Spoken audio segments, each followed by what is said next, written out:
오늘 우리에게 주시는 하나님의 말씀은 구약 성경 미가서 6장 1절로 8절까지의 말씀입니다.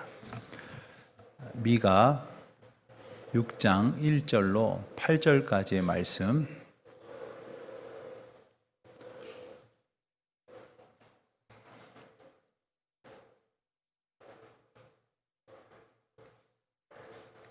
미가서 6장 1절로 8절까지 말씀을 우리 한번 함께 제가 봉독하겠습니다. 너희는 여호와의 말씀을 들을지어다. 너는 일어나서 산을 향하여 변론하여 작은 산들이 내 목소리를 듣게 하라 하셨나니 너희 산들과 땅의 견고한 지대들아 너희는 여호와의 변론을 들으라. 여호와께서 자기 백성과 변론하시며 이스라엘과 변론하실 것이라. 이르시기를 내 백성아 내가 무엇을 내게 행하였으며 무슨 일로 너를 괴롭게 하였느냐? 너는 내게 증언하라. 내가 너를 애굽 땅에서 인도해내어 종 노릇하는 집에서 속량하였고 모세와 아론과 미리암을 내 앞에 보냈느니라. 내 백성아 너는 모압 왕 발락이 꾀한 것과 보올의 아들 발람이 그에게 대답한 것을 기억하며 시딤에서부터 길갈까지의 일을 기억하라. 그리하면 나 여호와가 공의롭게 행한 일을 알리라 하실 것이니라. 내가 무엇을 가지고 여호와 앞에 나아가며 높으신 하나님께 경배할까? 내가 번제물로 1년 된 송아지를 가지고 그 앞에 나아갈까? 여호와께서 천천의 수량이나 만만의 강물 같은 기름을 기뻐하실까? 내 허물을 위하여 내 마다들을 내 영혼의 죄로 말미암아 내 몸의 열매를 드릴까? 사람아 주께서 선한 것이 무엇임을 내게 보이셨나니 여호와께서 내게 구하시는 것은 오직 정의를 행하며 인자를 사랑하며 겸손하게 내 하나님과 함께 행하는 것이 아니냐. 이 말씀을 통하여 하나님께서 저와 여러분에게 은혜 주시기를 축원합니다. 우리가 구약 성경을 읽으면 여러 사람의 선지자들이 등장을 합니다. 대부분의 선지서가 그 선지자의 이름을 따서 그 책의 제목을 삼습니다. 미가서를 읽었는데 미가라는 선지자가 기록한 것이지요. 그 선지자들이 하나님께로부터 받은 메시지를 선포하는 것입니다. 그런데 그 선지자들은 선지자가 되겠다고 지원을 했거나 어떠한 준비와 노력을 따로 한 것은 아닙니다. 하나님께서 강권적으로 부르시고 또 택하시고 인도하시고 그들에게 말씀하셔서 그들로 전하게 하신 것이죠. 그런데 이 선지자들의 삶이란 참 힘들었습니다. 왜냐하면 그 선지자들을 통해서 하나님의 말씀을 들어야 할 백성들이 그 말씀을 순순히 받아들이지 않았을 때가 많았기 때문입니다. 오히려 듣기 싫어하고 거역하고 외면하고 그 하나님의 말씀을 선포하지 못하도록 선지자들을 핍박하기까지 했습니다. 그래서 이스라엘 역사를 통해 보면 선지자들이 이렇게 등장하는 때가 있는데 어떤 때에는 같은 시대에 여러 선지자가 등장을 하기도 하고 또 한참 동안은 선지자가 출연하지 않기도 합니다. 어느 때가 더 하나님의 뜻에 합당한 시대였을까요? 하나님께서 선지자를 필요로 하셨다는 것은 그 세대, 그 백성들에게 하나님의 준엄한 경고와 심판의 메시지를 선포하지 않으면 안 되었다 하는 뜻입니다. 그렇기 때문에 선지자들이 많이 출연한 때는 영적으로 어두웠을 때다 이렇게 생각할 수 있는 것이죠. 오늘 본문의 저자인 미가도 여러 선지자들과 함께 이제 같은 시대를 사역을 했습니다. 그 대표적인 선지자 중에 한 사람이 바로 이사야였습니다. 그래서 이사야나 미가나 같은 시대를 살면서 남유다와 북이스라엘의 백성들에게 하나님의 경고의 말씀을 증거했던 것이죠. 이사야와 미가가 조금 대조적인데 이사야는 남유다와 북이스라엘 뿐만이 아니라 그 주변에 있는 여러 열강들을 대상으로 해서 아주 박학다식한 국제 정세의 전문가로서 아주 전문적이고 폭넓은 그러한 식견을 가지고 예언 활동을 했다고 한다면 이 미가는 지극히 평범한 사람들에게까지 그 하나님의 말씀을 증거하는 일을 담당했다고 말할 수 있습니다. 어쩌면 미가가 모레셋이라는 아주 작은 시골 마을 출신이었기 때문에 그랬을지도 모르겠습니다. 그 미가의 관심은 아주 작은 한 사람 한 사람 서민들에게까지 과연 하나님의 뜻대로 우리가 살아가고 있느냐, 여기에 그의 관심이 있었습니다. 어떻게 하나님을 믿는다고 하면서, 예배한다고 하면서, 하나님 앞에 제사한다고 하면서 과연 저렇게 살아가고 있는가 하는 의문을 가졌던 거죠. 자, 그 무렵 북이스라엘은 아수르에 의해서 멸망을 당했습니다. 다행히 남유다는 그 아수르에 의해서 북이스라엘 멸망당하는 것을 보면서 조금이라도 더 하나님 앞에 바르게 살아가려고 애쓰는 히스기야가 왕으로 이끌면서 당장은 멸망하지 않을 것처럼 그렇게 보였지만, 미가 선지자는 예루살렘 성전과 이스라엘 북남유다의 그 백성들의 패망을 아주 사정없이 냉정하게 경고하는 메시지를 선포합니다. 그게 바로 미가서의 내용입니다.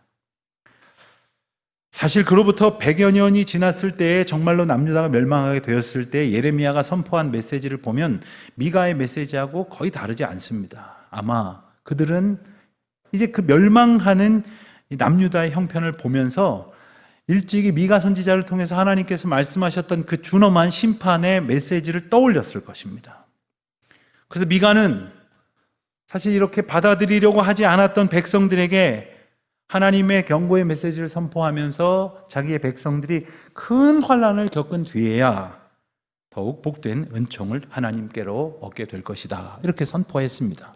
그리고 그 이후에 하나님께서 주시는 축복이라는 것은 바로 다윗의 가문을 통해서 세상을 구원하시기 위해 보냄받게 되는 예수 그리스도에 대한 예언으로 이어지는 것이죠. 그래서 이 미가서에는 짧은 성경이지만 예수 그리스도에 대한 아주 구체적인 예언이 이제 포함되어 있습니다.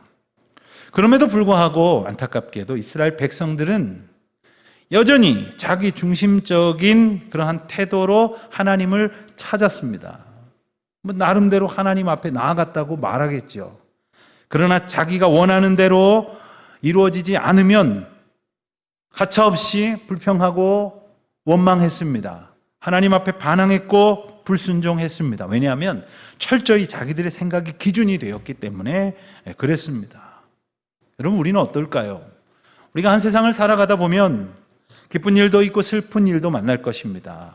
좋은 일도 있을 것이고 참 힘든 일도 있을 것입니다. 어쩔 때는 참 억울한 일도 당할 거예요. 이해할 수 없는 그러한 일과 직면할 때도 있을 것입니다. 그래서 어떤 사람들은 이와 같은 고통에 직면하게 되면 현실을 부정하려고 하고 회피하려고 합니다.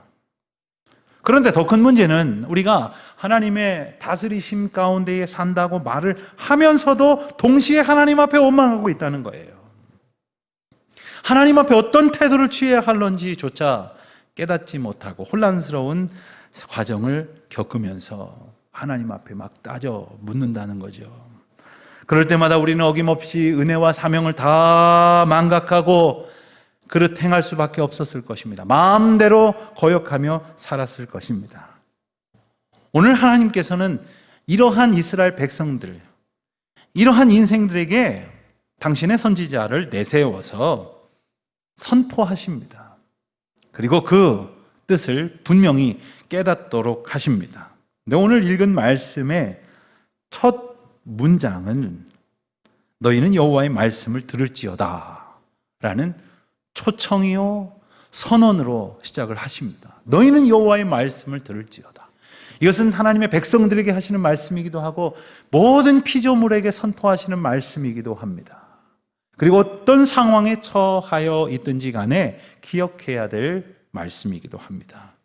때로는 우리가 정말 삶이 아무리 어렵고 힘들고 이해 안 되고 실망스럽다 할지라도 원망하지 말아야 할 것이고, 그럴수록 오직 여호와 하나님의 말씀을 귀에 기울여야 할 것은 주께서 이와 같이 우리를 초청하고 명령하시고 계시기 때문입니다. 그런데 그것으로 끝나는 것이 아니라 이어지는 1절과 2절 말씀을 보면 너는 일어나서 산을 향하여 변론하여 작은 산들이 내 목소리를 듣게 하라. 또 산들과 땅의 견고한 지대들아 너희는 여호와의 변론을 들으라. 이렇게 말씀하세요. 산과 작은 산들과 또 이 땅의 견고한 지대가 어떻게 듣겠습니까? 그러나 하나님께서는 지금 이 말씀을 통해서 이스라엘 백성들을 하나님 앞에 부르시며 동시에 하나님과 이스라엘 백성들이 어떤 문제를 좀 따져보아야 할 터인데 마치 재판장에 필요한 증인을 불러 세우시듯이 산과 작은 산들과 땅의 견고한 지대들을 이제 증인석에 앉히시는 것입니다. 이 산과 작은 산들과 견고한 지대들이 증인이 될 수 있었던 것은 간단합니다. 그들이 하나님께서 이 땅에 피조물로 창조하신 그 후에 인생들이 어떻게 하나님 앞에 살아갔는지의 모습을 고스란히 지켜본 존재들이었기 때문일 것입니다. 그래서 하나님께서 이 백성들에게 행하신 은혜의 사건과 또 백성들이 하나님 앞에 행했던 이 부질없는 모든 모습들, 이 일의 증인으로 삼으신 거죠. 그렇게 하나님께서는 증인들까지 세워놓으시고 이스라엘 백성들과 친히 변론하시기로 마음을 먹으셨어요. 어쩌면 다른 표현으로 하면 시시비비를 가리시겠다는 의지로 보일 수도 있을 것입니다. 자, 우리 한번 생각해 보십시다. 하나님이 왜 갑자기 이렇게 하시는 겁니까? 왜 당신의 백성들을 상대로 해서 이렇게 재판을 마치 제기하시는 것일까요?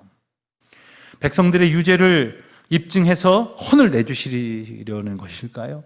아니면 사람들을 상대로 해가지고 소송을 제기해서 막대한 배상금을 받으시려고 하시는 것일까요? 그런 것이 아닙니다. 하나님께서는 여전히 자기 생각의 주인이 된 허망한 인생들에게 하나님께서 지난날 주셨던 은혜를 생각하게 하시려는 거예요. 그리고 정말 하나님이 원하시는 것이 무엇인지를 알게 해주셔서 그것을 알지 못한 채 마음대로 원하는 것을 얻지 못해서 불평하던 그 삶으로부터 사랑하는 당신의 백성들을 이끌어내시려고 하시는 것입니다. 돌이키게 하시려는 것이죠. 하나님은 이 놀라운 은혜의 진실을 드러내심으로 백성들로 하여금 분명히 알게 하시려는 것이었습니다. 이것이 오늘 본문의 목적이라고 할 수 있어요. 그래서 마치 논쟁의 주제를 하나 삼는다고 하면 하나님과 백성들 사이의 언약에 관한 것이라고 이렇게 말할 수 있을 겁니다. 그리고 이 쟁론으로 인하여 사람들의 죄가 입증이 된다면 그 죄목은 아마도 하나님과 백성들 사이에 있었던 언약을 위반한 죄라고 붙일 수 있을 것입니다. 이스라엘 백성들은 어떻게 생각하고 있었을까요? 물론 저들도 자기들에게 잘못이 있음을 모르지 않았을 겁니다. 잘못이 없다고 우기지도 못할 것입니다. 그럼에도 불구하고 여전히 더 큰 원망과 불신앙을 한가득 안고 고치려고 하지 않는 그 태도는 과연 뭔가요? 잘못했다고 생각은 하면서도 하나님 앞에 돌이키고 회개하고 자복하지 않는 그 불신앙 태도로 버티는 속셈은 과연 무엇일까요? 3절 말씀을 보면 하나님께서 꾸짖으신 그 준엄한 말씀에서 인생들이 보였던 불신앙적인 태도를 보게 됩니다. 내 백성아, 내가 무엇을 내게 행하였으며 무슨 일로 너를 괴롭게 하였느냐? 너는 내게 증언하라. 도대체 내가 너한테 뭘 어떻게 했다는 것이냐? 입이 있으면 말해봐라 하시는 거예요.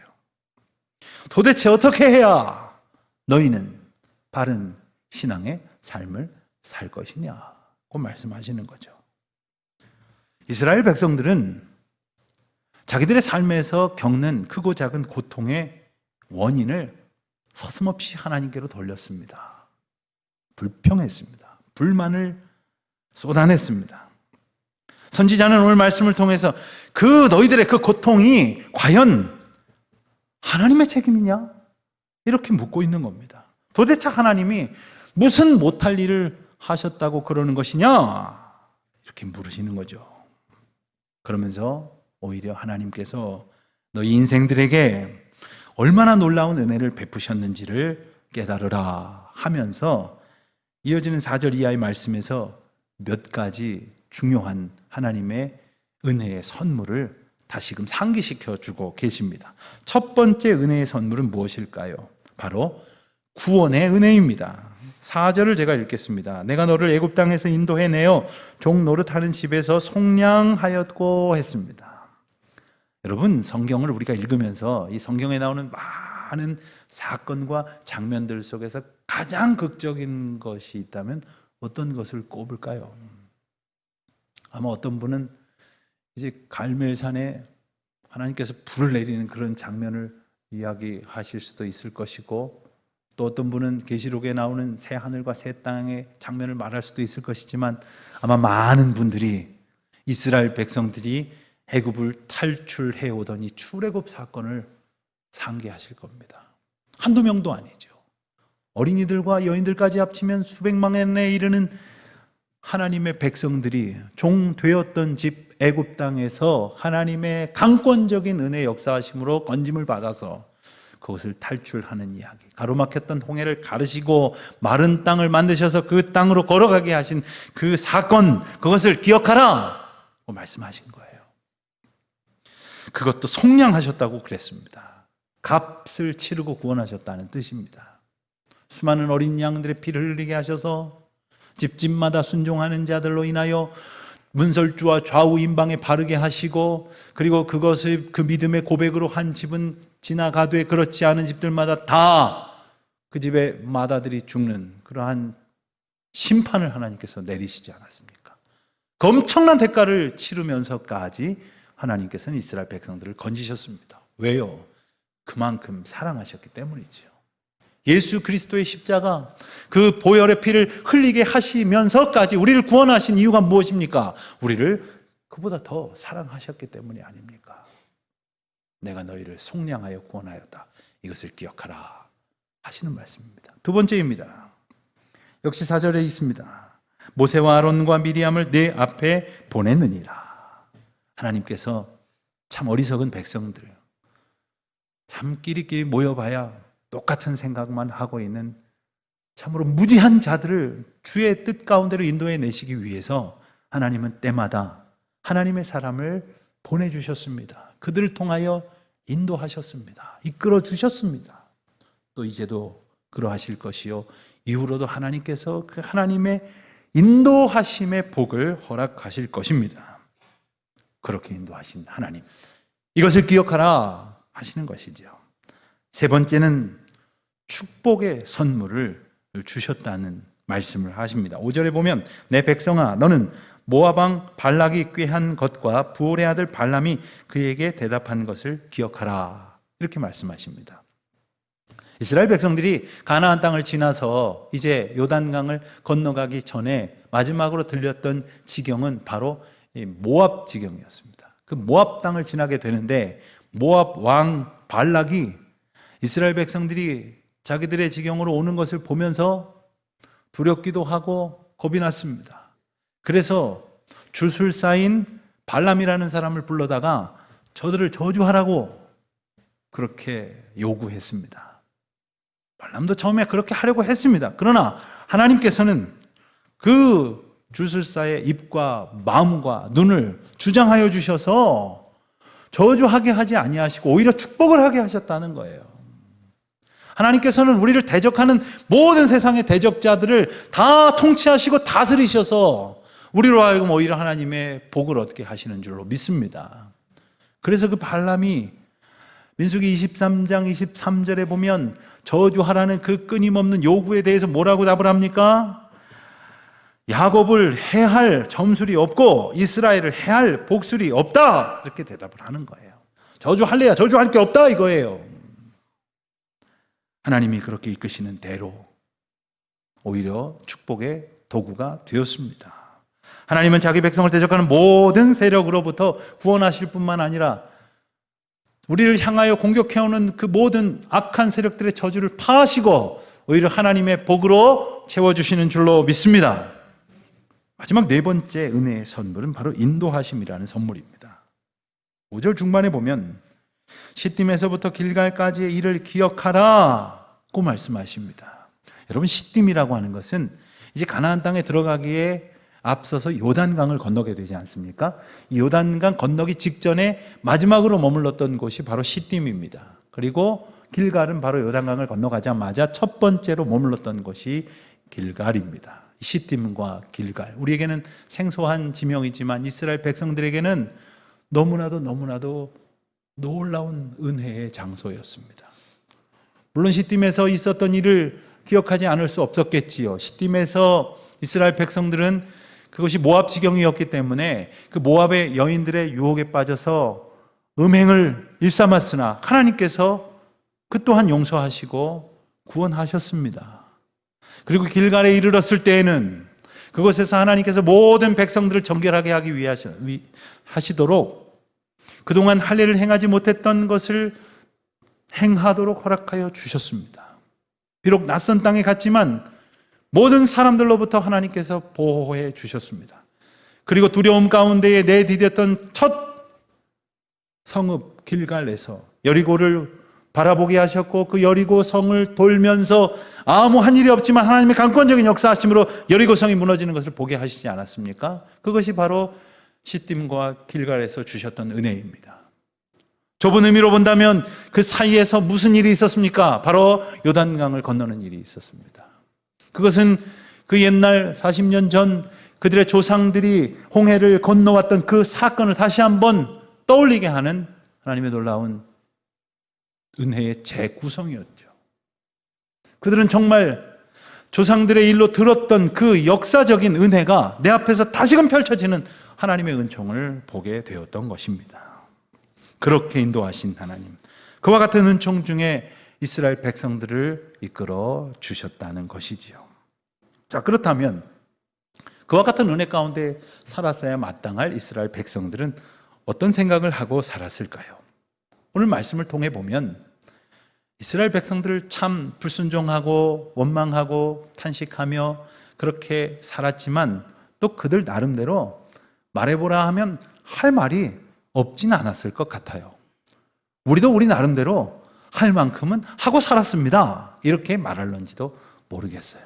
우리도 하나님 앞에 어떻게 나아갈지를 고민하고 있단 말입니다. 이렇게 항변할지도 모르겠어요. 그들 가운데 있었던 생각 중에 일부를 선지자 미가는 대변하고 있습니다. 그 말씀이 오늘 6절, 7절의 말씀입니다. 그들은 이렇게 생각했었다는 것이죠. 내가 무엇을 가지고 여호와 앞에 나아가며 높으신 하나님께 경배할까? 내가 번제물로 1년 된 송아지를 가지고 나아갈까? 여호와께서 천천의 수양이나 만만의 강물 같은 기름을 기뻐하실까? 내 허물을 위하여 아마다들을 내 영혼의 죄로 말미암아 내 몸에 열매를 드릴까? 나름대로 이렇게 생각했다고 그렇게 항변할지 모르겠습니다. 자, 우선 간단하게 살펴본다면 번제물로 1년 된 송아지를 가지고 나아갈까라고 말하고 있어요. 이 소를 연구하신 분들은 이 소는 1년 되었을 때가 가장 건강하답니다. 그리고 1년 된 송아지가 먹기에도 가장 맛이 있다고 해요. 물론 크기는 작겠죠. 그러나 가장 근사할 때란 말이죠. 가장 흠이 없을 때란 말이죠. 그걸 가지고 하나님 앞에 제물로 드리면 하나님 좋아하실까? 또 천천의 수양이나 만만의 강물 같은 기름, 그러니까 아주 많은 제물을 잡아다가 하나님 앞에 바치면 하나님 좋아하시지 않을까 하는 것이지요. 요즘 사람은 아마 이 기름보다는 이 살코기를 좋아할지 모르겠지만 옛날에는 가장 귀한 부분으로 이 기름이 여겨졌던 때가 있었음을 우리는 생각할 수 있습니다. 그런 것들로 하나님 앞에 갖다 바치면 되는 거 아니냐, 좋아하시지 않겠느냐 이거죠. 왜 그렇게 생각했을까요? 그건 자기들이 좋아하는 것이었기 때문이었습니다. 내 마다들을, 내 몸의 열매를 바칠까? 사람들은 가장 귀한 것 바치면 더 귀한 것을 주겠거니 하는 생각으로, 그러면 내 맏아들을 바치면 더 귀한 것을 나에게 주시겠지 계산했을런지 모르겠어요. 그러나 정말 하나님이 원하시는 것이 무엇인지는 생각했느냐는 거예요.